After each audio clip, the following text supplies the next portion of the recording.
Por que os justos sofrem? Uma pergunta que rasga o véu do tempo, ecoando desde as eras mais antigas até o âmago das nossas próprias provações. Imagine um homem íntegro e reto, temente a Deus e avesso ao mal, abençoado com tudo o que um mortal poderia desejar. Agora, visualize esse mesmo homem, Jó, despido de tudo, filhos, posses, saúde, mergulhado em um abismo de dor incompreensível. Esta não é apenas uma história antiga, é um espelho da nossa própria luta com o mistério do sofrimento e a natureza enigmática da justiça divina. Prepare-se, pois vamos adentrar o turbilhão da vida de Jó, um homem que ousou questionar o eterno face a face. No coração da terra de Uz florescia a vida de Jó, um homem de integridade impecável, cuja piedade era notória e cuja prosperidade era o testemunho de uma vida abençoada. Pai de 7 filhos e 3 filhas, senhor de vastos rebanhos e servos leais, ele personificava a retidão recompensada. Mas nas alturas celestiais, uma conversa insondável se desenrolava.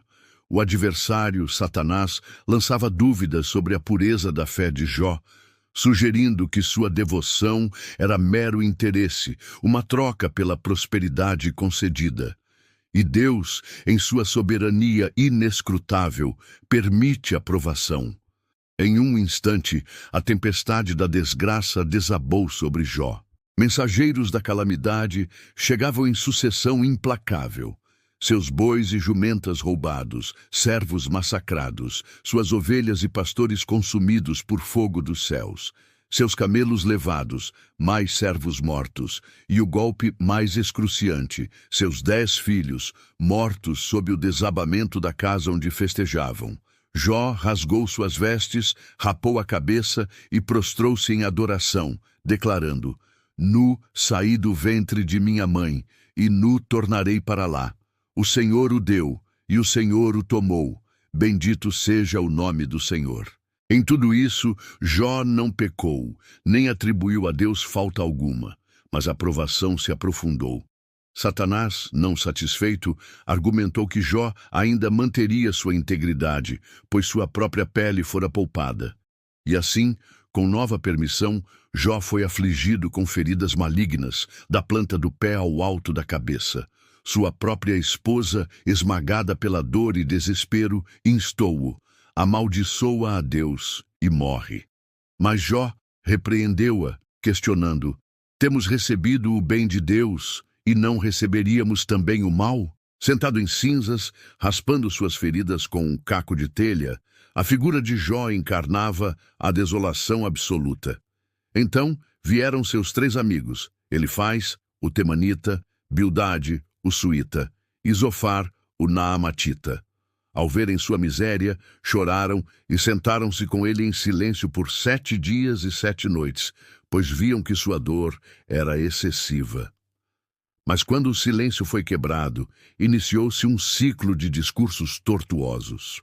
Os amigos, aferrados a uma teologia simplista da retribuição, insistiam que Jó devia ter pecado secretamente para merecer tamanho castigo. Lembra-te, dizia Elifaz, qual é o inocente que jamais pereceu? Onde foram os retos destruídos? Eles defendiam a justiça de Deus, mas o faziam com uma lógica fria que esmagava ainda mais o espírito de Jó. Suas palavras, embora intencionadas como consolo, tornaram-se acusações, transformando amigos em algozes. Jó, em sua agonia, não aceitava essa explicação.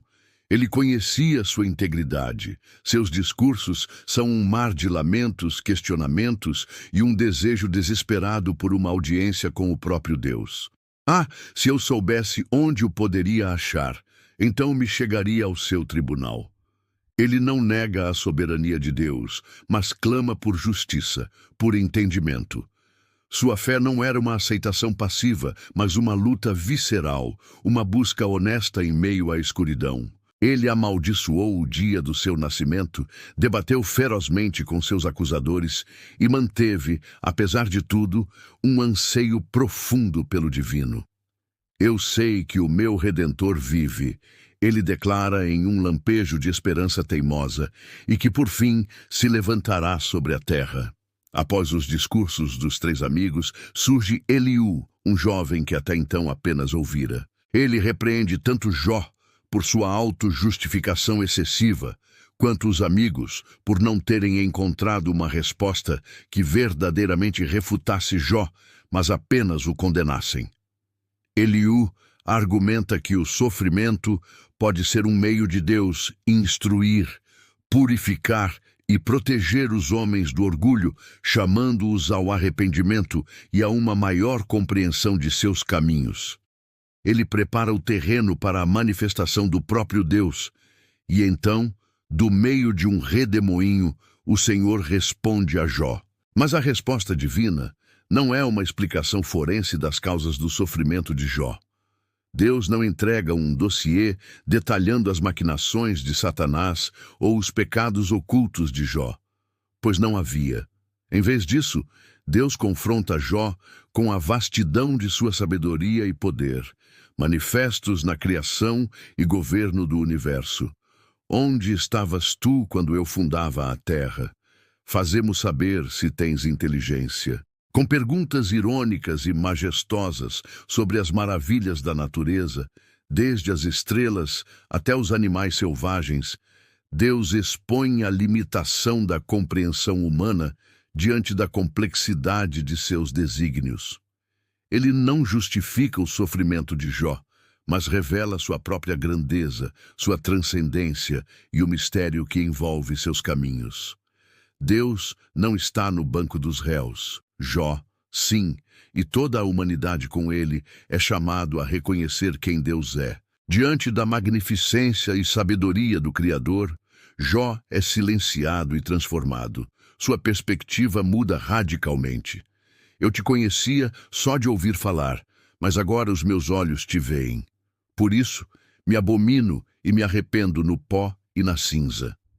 Este não é o arrependimento de quem confessa pecados que causaram seu sofrimento, mas o reconhecimento humilde de sua pequenez e da presunção de questionar a sabedoria do Altíssimo. Jó não recebe todas as respostas para seus porquês, mas encontra algo infinitamente maior, um encontro genuíno com Deus que transcende a necessidade de explicações. Ele descobre que a confiança em Deus não se baseia na compreensão de todos os seus atos, mas na certeza de quem Ele é.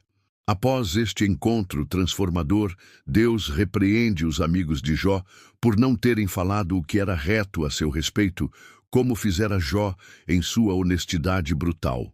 Então, o Senhor restaurou a sorte de Jó, dando-lhe o dobro de tudo o que antes possuía. Novamente teve filhos e filhas, viveu uma longa vida e viu sua descendência. Essa restauração não é uma simples recompensa, nem a prova de que a prosperidade é sempre o sinal do favor divino.